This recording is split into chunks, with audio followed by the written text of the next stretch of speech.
नमस्कार दोस्तों, आपका स्वागत है हमारे चैनल नेशन टॉक पर। और आज हम बात करने जा रहे हैं भारत की डिफेंस सेक्टर की एक बहुत बड़ी कंपनी HAL के बारे में। जैसा कि आपको पता ही होगा, HAL भारत के डिफेंस सेक्टर को मजबूत करने के लिए कार्यरत है।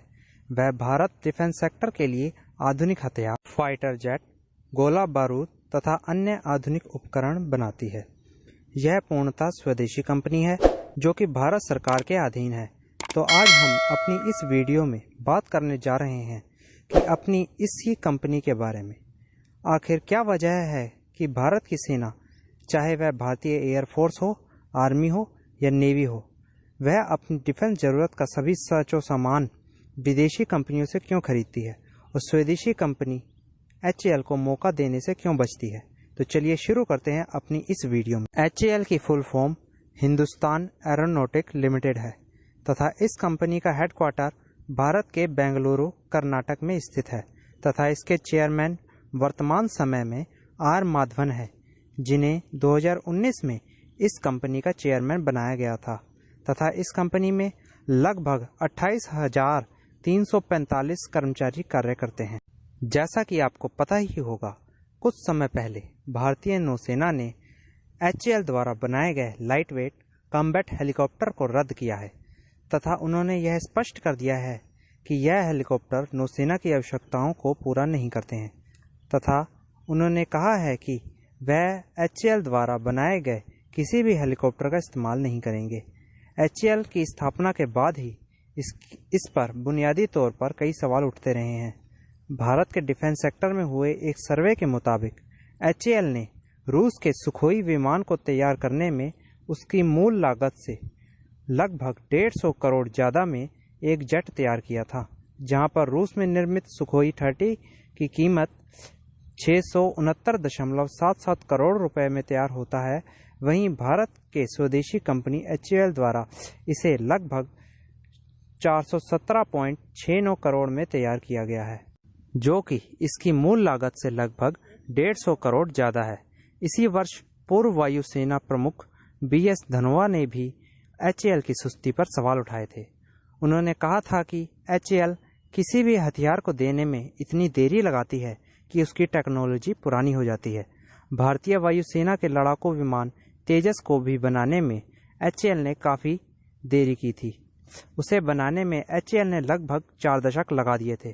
तेजस विमान बनाने के लिए सर्वप्रथम HAL को 1993 में कॉन्ट्रैक्ट दिया गया था तथा इसने लगभग 37 साल बाद IAS को सौंपा था। अनेकों डिफेंस सेक्टरों के एक्सपर्ट के मुताबिक HAL के साथ वैकल्पिक रूप में कोई अन्य प्राइवेट कंपनी होनी चाहिए, जो कि इस समय भारत में उपलब्ध नहीं है।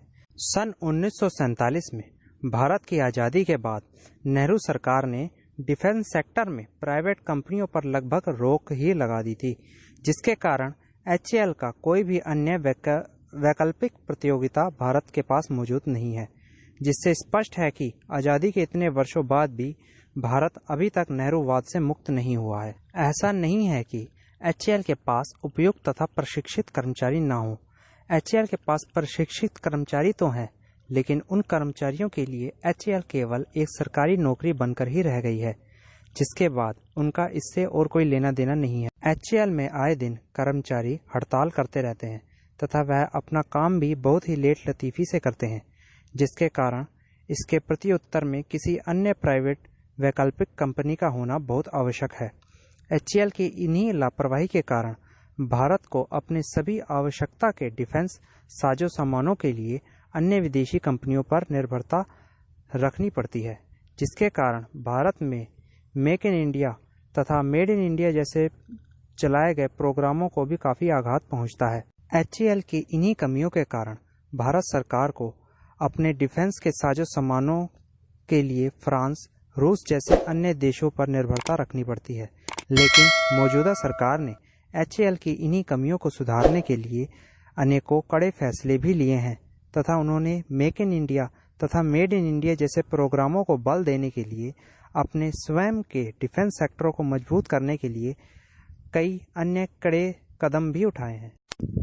इन्हीं कारणों के कारण HAL अन्य विदेशी कंपनियों की तुलना में काफ़ी पीछे रह गई है। तथा आपको हमारी जानकारी कैसी लगी कमेंट बॉक्स में ज़रूर बताएं। इन्हीं सब वीडियो को देखने के लिए हमारे चैनल को लाइक, शेयर और सब्सक्राइब जरूर करें।